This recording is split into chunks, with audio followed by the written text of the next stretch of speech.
Assalamu alaikum, dear participants. Today we are going to start another batch of online session of educators preparatory sessions. ये sessions जो हैं ये science arts और तमाम category के candidates के लिए हैं, तमाम कैटेगरीज के लिए हैं। और आज जो हमारे सेशन का पर्पस है फ्री सेशन है, तमाम कैंडिडेट्स के साथ ये शेयर किया गया है सो दैट कि वो इसके वेयर अबाउट्स के बारे में जो चीज़ें हमने डिस्कस करनी है थ्रू आउट दिस सेशन, जो 3 मंथ का हमारा जो सेशन रहेगा इसमें हमने क्या क्या चीज़ें डिस्कस करनी है और किस तरीके से लेके चलेंगे, या वो कैंडिडेट्स जो लेट सपोज किसी तरीके से ज्वाइन हमें नहीं कर पा रहे वो अपने आप को थोड़ा सा प्रिपेयर कर लें, आइडिया हो जाए उनको कि किस टाइप का इसका कोर्स है और किन वे से उन्होंने गुजर के जो है इसको सारे को प्रिपेयर करना है।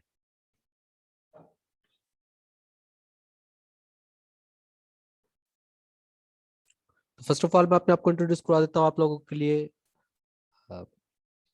स्क्रीन पे आप लोग देख सकते हैं मोहम्मद सुहेल असलम, लेक्चरर हूँ, पीएचडी स्कॉलर हूँ और एप्टीट्यूड ट्रेनर। आप लोगों के साथ 3 मंथ्स इंटरेक्शन रहेगा फॉर दोज कैंडिडेट्स जो हमें इस सेशन में ज्वाइन कर रहे हैं। अगर कोई ऐसे कैंडिडेट्स भी हैं जो कि प्रीवियस बैच के हैं जिनका भी लास्ट मंथ रिमेनिंग है तो वो इसको एज अ यूँ कह लें कि रिव्यू सेशन के तौर पे जस्ट देख लेंगे या रिकैप होगा उनका प्रीवियस सेशन का, क्योंकि वो तो ऑब्वियसली इन तमाम चीज़ों से गुजर के जा रहे हैं अगर उनके पास ही लिंक है या कोई उनमें से ज्वाइन किया हुआ है तो फर्स्ट ऑफ ऑल आप लोगों को बताते चलो कि एजुकेटर्स के लिए हमारे पास जो ज़्यादातर टेस्टिंग एजेंसीज हैं या जो एजेंसीज इससे पहले टेस्ट ले रही थी वो कौन कौन सी एजेंसीज थी। वो एजेंसीज पीपीएससी, एफपीएससी, सारों के जरिए जो एजुकेटर्स हैं, एफपीएससी के जरिए भी एजुकेटर्स की आती हैं वैकेंसीज, एंड एनटीएस के जरिए भी। लेकिन अब इस बार जो वैकेंसीज आ रही हैं एजुकेटर्स के लिए they are actually from PPSC. PPSC announce करेगा उनको स्कूल एजुकेशन डिपार्टमेंट के लिए, और वहाँ से आप लोगों को इसके टेस्ट से गुजर के फिर एजुकेटर की जॉब को लेना पड़ेगा। और इसके अंदर ये याद रखिएगा इसका क्राइटेरिया उस तरीके से नहीं होता कि आपके जो एकेडमिक्स है उसी की बेस पे सारा कुछ चलता है। पीपीएससी के अंदर test based first of all short listing होती है। तो इट मीन्स कि अगर कोई कम मार्क्स वाला बच्चा भी और टेस्ट पे बहुत अच्छा परफॉर्म करता है और वो टॉप स्टूडेंट्स में आता है तो फिर उनके एकेडमिक्स का जो टॉप पे स्टूडेंट्स होंगे उनका आपस में कंपैरिजन होगा। तो इस वजह से पीपीएससी के अंदर वो स्टूडेंट्स जो कि एवरेज मार्क्स होल्डर हैं उनके लिए एक बड़ी अच्छी अपॉर्चुनिटी होती है कि वो अपने आप को किसी तरीके से इस कंपटीशन के अंदर लेके आ सकते हैं और अपने आप को प्रूव कर सकते हैं। 3 मेजर कैटेगरीज है एजुकेटर्स के लिए, बीपीएस 16 में, 15 में और 14, 3 डिफरेंट कैटेगरीज के अंदर ये जॉब्स अनाउंस की जाती हैं। तो फर्स्ट जो है एसएससी 16 ग्रेड में, उसके लिए 3 कैटेगरीज हैं जो साइंस है, आर्ट्स है, कंप्यूटर साइंसेज है, और इसी तरीके से जो बीपीएस 15 है उसके अंदर science, arts, computer science, Arabic, PET, physical education teachers हैं, और ड्राइंग मास्टर, डीएम की पोस्ट अनाउंस की जाती है। एंड लास्टली जो 14, जो सबसे ज्यादा तादाद में वैकेंसीज होती हैं, they are from 2 major categories, arts and science. तो चूंकि इस बार ये पीपीएससी के थ्रू आ रहा है तो आप लोगों को थोड़ा सा पीपीएससी का एक आइडिया होना चाहिए कि पीपीएससी बेसिकली एक यू कह लें कि टेस्टिंग एक इंस्टीट्यूट है जिसका काम सुटेबल कैंडिडेट्स को शॉर्टलिस्ट करके रिकमेंडेशंस अपनी जो है वो कंसर्न डिपार्टमेंट को जो है वो देनी होती है। ठीक है ना। तो कंसर्न डिपार्टमेंट को उन्होंने जो है वो अपनी रिकमेंडेशंस को भेजना होता है। तो इसके अंदर जो मोस्ट इंपॉर्टेंट थिंग थी वो नंबर ऑफ चांसेस है। एसएच एजुकेटर के अंदर तो अभी चूंकि बार बार वैकेंसीज पीपीएससी के थ्रू नहीं आ रही, सेम पोस्ट के लिए 3 चांसेस होते हैं और वो भी किसी हद तक कम या ज्यादा हो सकते हैं, क्योंकि ओवरऑल पीपीएससी से आपका वास्ता पड़ेगा तो आप लोग कुछ ये ज्यूम कर लेते हैं कि पीपीएससी के 3 एग्जाम्स दिए हैं तो शायद उनके तमाम चांसेस पूरे हो गए। हर पोस्ट के लिए 3 चांसेस होते हैं और वो 3 चांसेस भी महदूद नहीं होते। अगर आप लोग टेस्ट को 40 प्लस मार्क्स में पास करते हैं और इंटरव्यू को 50 प्लस मार्क्स में पास करते हैं, और आपकी एलोकेशन हो या ना हो, आप जॉब ले या ना ले, तो आपका चांस कम से कम जाया नहीं होता जब तक आप फेल नहीं होते, मतलब उनका जो पासिंग क्राइटेरिया है उससे नीचे नहीं आते। चूंकि अभी तक यहाँ से एजुकेटर्स की 3 टाइम्स तो आई नहीं, तो इस वजह से नंबर ऑफ चांसेस मैंने जस्ट यहाँ पर आप लोगों को बताने के लिए लिए हैं। अदरवाइज इससे ज्यादा आप लोगों को देखने की जरूरत नहीं है इतना ज्यादा कि अभी चांस कौन जो कि आप लोग ये सोचे कि हमारे चांसेस जो हैं वो कम तो नहीं हो गए हैं, ठीक है, ये चांस को जाया तो नहीं हो गए। अब आ जाता हूँ इसके जो सिलेबस है उसकी तरफ। 3 कैटेगरीज जो हैं, इनका सिलेबस क्या है, इनकी क्वालिफिकेशन क्या है। तो फर्स्ट ऑफ ऑल मैं ESC, SSC और SCSC तीनों कैटेगरीज जो साइंस की हैं।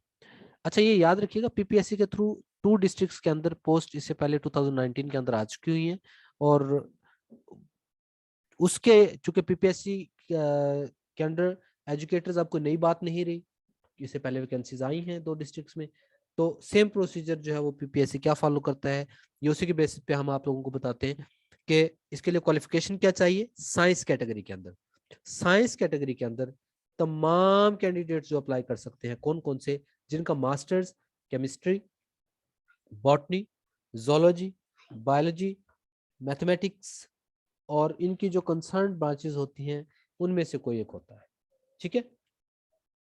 अब आ जाती है बात प्रोफेशनल क्वालिफिकेशन की। ये बड़ा इम्पोर्टेंट जो है ना इशू है, क्योंकि प्रोफेशनल क्वालिफिकेशन की जब बात आती है तो बहुत सारे स्टूडेंट्स जो है वो कॉन्शियस होते हैं, उन्होंने अभी अपनी डिग्रीज को कंप्लीट किया होता है रिसेंटली, तो क्यूरियस होते हैं कि प्रोफेशनल क्वालिफिकेशन अगर नहीं है तो आइदर वी आर एलिजिबल और नॉट। तो याद रखें कि अभी तक बहुत सारी जो रिक्रूटमेंट्स प्रीवियस को देखें, किसी में कंपल्शन नहीं रही। उन्होंने कहा है कि प्रोफेशनल क्वालिफिकेशन BS B.Ed होनी चाहिए, लेकिन कंपल्शन नहीं है। उन्होंने ये कहा कि जिनकी ये क्वालिफिकेशन नहीं होगी उनको मेरिट के अंदर कुछ स्पेसिफिक मार्क्स जैसे NTS में पहले होता था वो नहीं मिलेंगे, या इतने ईयर्स के अंदर उन्होंने इस जो कंसर्न क्वालिफिकेशन है वो अटेन करनी है, या उस क्वालिफिकेशन को जो मीट करना है, ठीक है। और उसके बाद अब जो सिलेबस है मोस्ट इंपॉर्टेंट, क्योंकि ये वो एरिया है जिसको हमने कवर करना है ड्यूरिंग दिस सेशन। तो इसका जो सिलेबस है वो क्या होगा, उस सिलेबस के अंदर क्वालिफिकेशन रिलेटेड क्वेश्चंस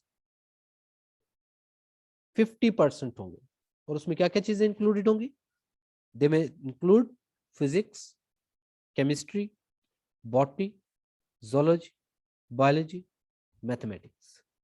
और इसी तरीके से जो जनरल एबिलिटी के या जनरल नॉलेज के क्वेश्चंस हैं वो 50% होंगे, और उसके अंदर क्या क्या चीजें आ जाएंगी, Pakistan studies, current affairs, Islamic studies, geography, basic mathematics, English, Urdu, everyday science and computer studies. अब क्वेश्चन यहाँ पर ये राइज होता है कि अब वो कैंडिडेट्स जिन्होंने मास्टर्स मैथमेटिक्स में किया, क्या वो भी फिजिक्स, केमिस्ट्री, बॉटनी, जूलॉजी में अपीयर होंगे, या जिन्होंने बायो में मास्टर्स किया है क्या वो भी mathematics qualification related questions mathematics के भी आएंगे। तो इसका आंसर है यस। आप लोगों को, क्योंकि याद रखिएगा स्कूल एजुकेशन डिपार्टमेंट में आज भी 2 ही डिफरेंट मेजर कैटेगरीज हैं, science and general cadre. Science cadre के अंदर physics, chemistry, botany, zoology, biology, mathematics तमाम लोग ये साइंस कैडर का पार्ट है। तो इट मींस के साइंस वाले कैंडिडेट्स को इन तमाम सब्जेक्ट्स में से चेक किया जाएगा। अच्छा, फिर उसके बाद जो क्वेश्चन राइज हो सकता है वो क्या है, क्वेश्चन ये है कि किस लेवल का जो सब्जेक्ट है वो पूछा जाएगा। हाँ, ये बात इंपॉर्टेंट है इस पॉइंट ऑफ व्यू से कि देखें जब आप लोगों को तमाम साइंस सब्जेक्ट से चेक किया जाएगा तो obviously that will be purely basic level, क्योंकि ऑब्वियसली जो बैचलर या मास्टर्स लेवल पे जब हम जाते हैं तो वहां पर स्पेशलाइजेशन की तरफ थोड़ा थोड़ा हम मूव करना शुरू कर देते हैं। तो यहाँ पर जो सब्जेक्ट रिलेटेड क्वेश्चंस होंगे, उनका मेन फोकस कहाँ पे रहेगा, मैट्रिक से रहेगा, और कुछ फोकस जो है वो इंटर लेवल से, but not purely concerning about intermediate. हमारा मेन कंसर्न मैट्रिक और थोड़ा बहुत इंटरमीडिएट से रहेगा इन क्वेश्चंस के पॉइंट ऑफ व्यू से।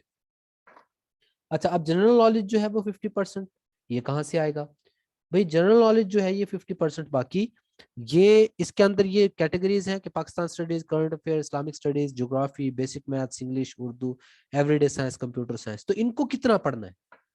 तो इनको पढ़ने के लिए इसका भी एक डिफाइंड सिलेबस है जो आपके साथ आज डिस्कस करेंगे, और उसी डिफाइंड सिलेबस के अंदर से ही हमने क्या करना होता है, इसको प्रिपेयर करना होता है।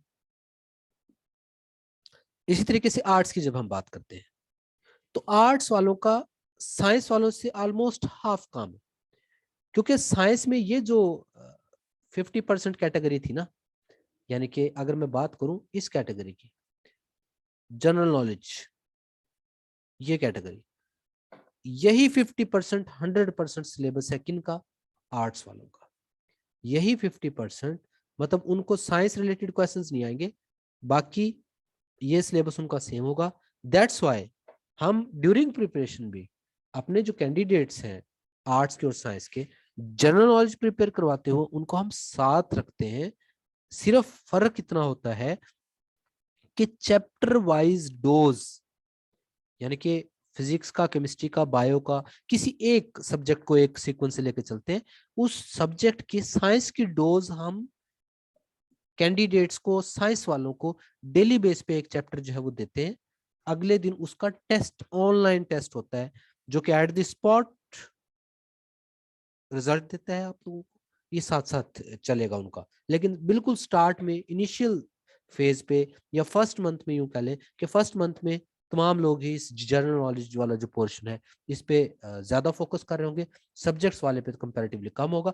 सब्जेक्ट्स का जैसे ही 1 मंथ क्रॉस करेंगे, या ऑलमोस्ट 20 डेज के बाद, फिर साथ साथ एक एक चैप्टर डेली बेसिस पे हम जो है वो करना शुरू करेंगे। 1 घंटे की क्लास उनकी जो है वो शेयर की जाएगी, रिकॉर्डेड, उनको, साइंस कैंडिडेट्स को, साइंस सब्जेक्ट्स की। ओके,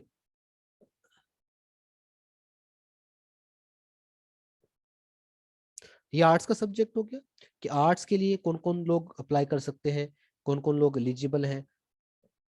इसमें उर्दू, इंग्लिश, पाक studies, psychology, Islamic studies, political science, history, geography, statistics, home economics, education, और जो इनकी रिलेटेड ब्रांचेस हैं, ये तमाम लोग जो हैं वो अपीयर हो सकते हैं। प्रोफेशनल क्वालिफिकेशन वैसे ही है कि बीएड होना इसके लिए चाहिए। अब वो जो कंपलसरी है या नहीं है वो मैंने अभी बात बता दी, इसके आगे भी एक और वो बताऊंगा कि कहाँ पे प्रोफेशनल क्वालिफिकेशन के बारे में पीपीएससी फिर एक्सप्लेन क्या कहाँ पे करता है इसको, ये नेक्स्ट स्लाइड के अंदर बात आएगी।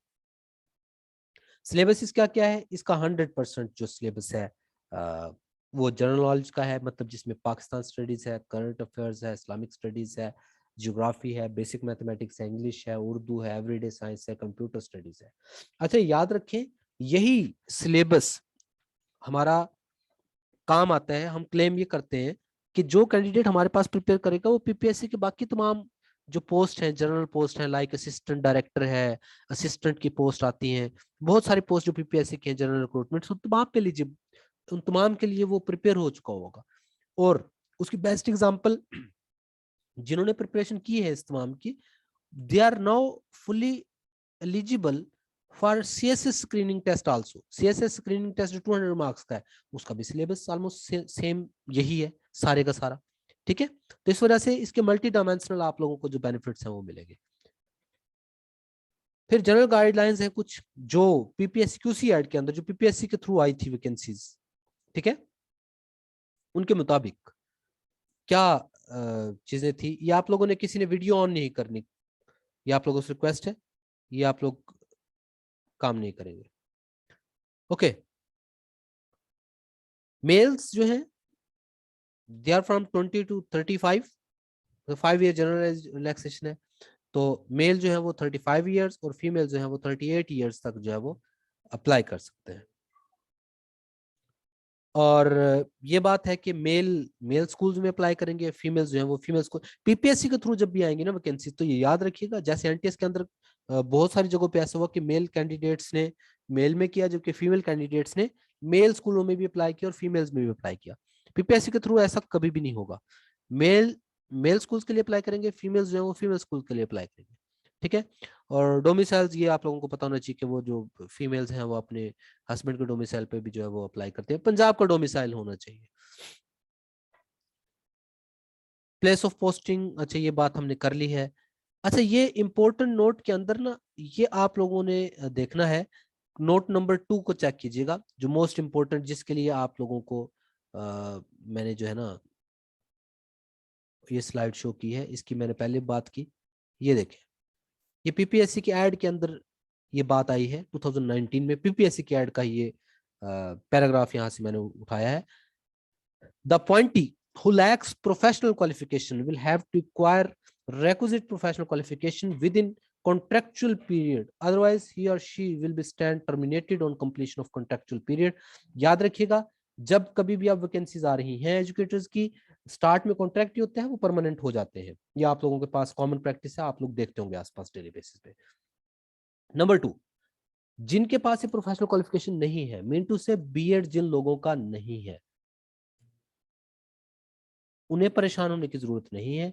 रीजन कि उन्हें अपने उस कॉन्ट्रैक्ट पीरियड के दौरान क्या करना होगा, अपने इस प्रोफेशनल क्वालिफिकेशन को अचीव करना होगा। अगर वो प्रोफेशनल क्वालिफिकेशन इस पीरियड के दौरान अचीव नहीं कर पाते तो फिर उनके लिए जो है वो प्रॉब्लम है, ठीक है जी।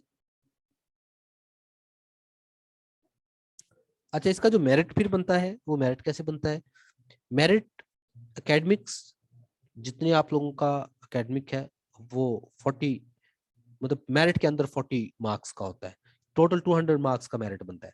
अच्छा एक चीज बड़ी अहम है भाई, आपने इस मेरिट पे इस तरीके से फोकस नहीं करना कि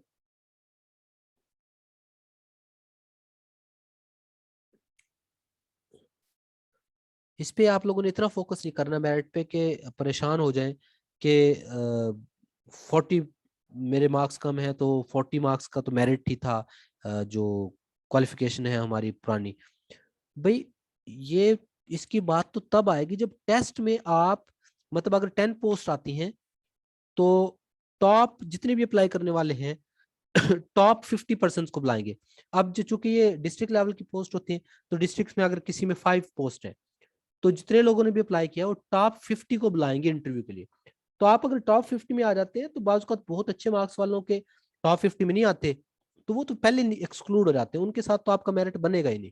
तो इस वजह से पहले मेन चीज जो टेस्ट है वो होगा कि आपके 100 मार्क्स आए हैं तो 50 काउंट होंगे, 80 आए हैं तो 40 काउंट होंगे, 60 आए हैं तो 30 काउंट होंगे, मतलब 50 मार्क्स काउंट होंगे टोटल टेस्ट के, हाफ हो जाएंगे, मतलब जितने आप लेंगे उसको हाफ हो जाएंगे। मेरिट के अंदर फाइनल मेरिट में 10 मार्क्स वो वन टाइम जो 17A है, इन सर्विस डेथ हो जाती है कुछ एम्प्लॉयज की, तो पंजाब गवर्नमेंट के उन एम्प्लॉयज के चाइल्ड्स के लिए जो है ये अपॉर्चुनिटी होती है वन टाइम। 10 मार्क्स मेरिट के अंदर ये होते हैं। और लास्टली इंटरव्यू, मोस्ट इंपॉर्टेंट, कि जब आप टेस्ट पास कर लेंगे तो टेस्ट के बाद तो बहुत कम कंपटीशन रह जाता है, तो इंटरव्यू सबसे इंपॉर्टेंट फिर रह जाएगा कि इंटरव्यू में जैसे ही हम जाएंगे वो 100 मार्क्स का होता है आउट ऑफ 200, तो ये भी बड़ा इंपॉर्टेंट है। अब जनरल एबिलिटी जो क्वेश्चंस थे जो हमने बात की, जो साइंस वालों के लिए 50% है और आर्ट्स वालों के लिए 100% है सिलेबस, तो ये उसके अंदर क्या क्या चीजें शामिल हैं? English, basic math, science, Islamic studies, Urdu, computer, Pakistan affairs, current affairs. अब क्वेश्चन ये पैदा होता है कि क्या अब हमने इस सारे सब्जेक्ट्स को प्रिपेयर करना है? क्या इतने सारे सब्जेक्ट सारे पढ़े हम? नहीं। ये बात अब इस हवाले से भी इम्पोर्टेंट है कि इन सारों को करने की जरूरत नहीं होती। इसका डिफाइंड एक सिलेबस है, इसका डिफाइंड क्राइटेरिया है, यूं कह लें कि कितने में से जो चीजें हैं ये आती है। मतलब जीके अगर आता है तो जीके के अंदर किन डायमेंशंस को कवर करना है, किन एरियाज को कवर करना है, तो ये है वो एरियाज कि जिसके अंदर के what and where things and places, कि चीजें कहाँ हैं और क्या है, मतलब who is who, what is what, जो बड़ी इंपॉर्टेंट आप लोग बुक अक्सर देखा करते थे कि चीजें और प्लेसेस कहाँ पर है, कुछ इंपॉर्टेंट इवेंट्स, ठीक है, चीजों की वर्किंग, सॉरी, इंपॉर्टेंट पर्सनैलिटीज, ठीक है ना। यानी कि जनरल रीडिंग का टेस्ट होता है, जो जनरल नॉलेज की बात कर रहा है पीपीएससी। तो पाकिस्तान स्टडीज की अगर बात कर रहा है तो इसके अंदर पाकिस्तान मूवमेंट का historical prospective, major events in struggle of Pakistan, prominent personalities, post independent problem, constitutional developments, जो अमेंडमेंट्स हुई हैं अभी तक कॉन्स्टिट्यूशन में, ठीक है, फॉरेन पॉलिसी, इकोनॉमी हमारी, defence, Kashmir and territorial disputes जो है, कश्मीर इश्यूज वगैरह पे, इन पे हम बात करेंगे, ठीक है, और पाकिस्तान के domestic issues, political, land and people, regional issues, socio economic issues, culture, music, sports, in topics को, यानी कि यूं कह लें कि एक ऐसा नहीं होता कि सारी चीजों, हर एक चीज को पढ़ने बैठेंगे हम। क्या होगा, एक डायमेंशंस जब सेट की हुई हैं कि इन इन चीजों को, अब जिस तरह इस्लामिक स्टडीज है, इस्लामिक स्टडीज के अंदर तो बहुत सारी चीजें आ जाती है, तो इसके अंदर क्या है, कुरान, हदीस, आका करीम की हयात तैयबा, खुलफाए राशिदीन, अरकान इस्लाम, ठीक है, और इस्लामिक हिस्ट्रीज के जो प्रोमिनेंट पर्सनैलिटीज, ठीक है ना। इसी तरीके से ये करंट अफेयर्स रिलेटेड यहाँ पर चीजों को एक्सप्लेन किया गया कि करंट अफेयर्स के अंदर किन किन चीजों पे फोकस किया जाएगा। ज्योग्राफी है, ज्योग्राफी का एक अपना सिलेबस है, इंपॉर्टेंट पार्ट है जीके के अंदर। बेसिक मैथमेटिक्स, अब मैथमेटिक्स भी बहुत ज्यादा हम अक्सर देख रहे होते हैं, लेकिन हमें किन एरियाज के अंदर जो है वो रहना है कि नंबर्स, परसेंटेजेस, एवरेज, रेशियोज, ठीक है, simplification, number series, interest rates, time distance problems, work problems, और basic formulas related to areas and volumes. और इस सारे को इस तरीके से सॉल्व करने की प्रैक्टिस करनी है, डायरेक्ट करने की प्रैक्टिस करनी है कि क्या हो, कैलकुलेटर जो है वो अलाउड नहीं होगा, मतलब आप लोग डायरेक्ट करने की सलाहियत इसको रखते हो। तो ये चीज इसके अंदर जो है वो जरूर इम्पोर्टेंट है। इसी तरीके से इंग्लिश के अंदर क्या क्या चीजें हैं, इंग्लिश ग्रामर है, पार्ट्स ऑफ स्पीच है, प्रपोजिशन है, पंक्चुएशन है, एक्टिव पैसिव वॉइस है, इडियम्स हैं, प्रोवर्ब्स हैं, फ्रेजेस हैं, synonyms, antonyms, analogies, sentence construction, और ये तमाम चीजें जो है वो इंग्लिश पोर्शन के अंदर इंक्लूडेड है। इसी तरीके से उर्दू पोर्शन है। लास्टली एवरीडे साइंस, और एक आईटी का पोर्शन, आई थिंक सो के स्किप नहीं, यहाँ पे मौजूद है, कंप्यूटर स्किल के, कंप्यूटर से रिलेटेड किन किन चीजों का हमें पता होना चाहिए। ओके जी, तो ये जो है 100 मार्क्स एमसीक्यू जो पेपर है, उन तमाम के अंदर ये चीजें जो है वो इंक्लूडेड होती हैं। Now before I start my first topic, जो आप लोगों को बताया था कि ये ओरिएंटेशन है, डेमो पॉइंट ऑफ व्यू से जो फर्स्ट टॉपिक एक्सप्लेन करना है मैंने, फोनोलॉजीज, उससे पहले मैं चाहूंगा कि अगर आप लोगों को कुछ क्यूरीज और क्वेश्चंस हैं तो मैं उन्हें ले लूं। मैं माइक्स आप लोगों के अब ऑन कर दूंगा, आप लोग जो आप लोगों के क्वेश्चंस हो, आप लोगों के एंड पे जो क्यूरीज हो वो आज पूछ सकेंगे, क्योंकि ये सेशन हमने रखा ही इसीलिए था कि आप लोगों के जितने भी क्वेश्चन एंड क्यूरीज हैं, जो आप लोग जानना चाहते हैं हमारे सेशन से रिलेटेड, वो आप लोग जान सकें, ठीक है। फिर मैं उसको जो है वो प्रॉपर अपने टॉपिक्स की तरफ चला जाऊंगा, अपने सेशन को जो है वो प्रॉपर से जो है वो स्टार्ट कर दूंगा।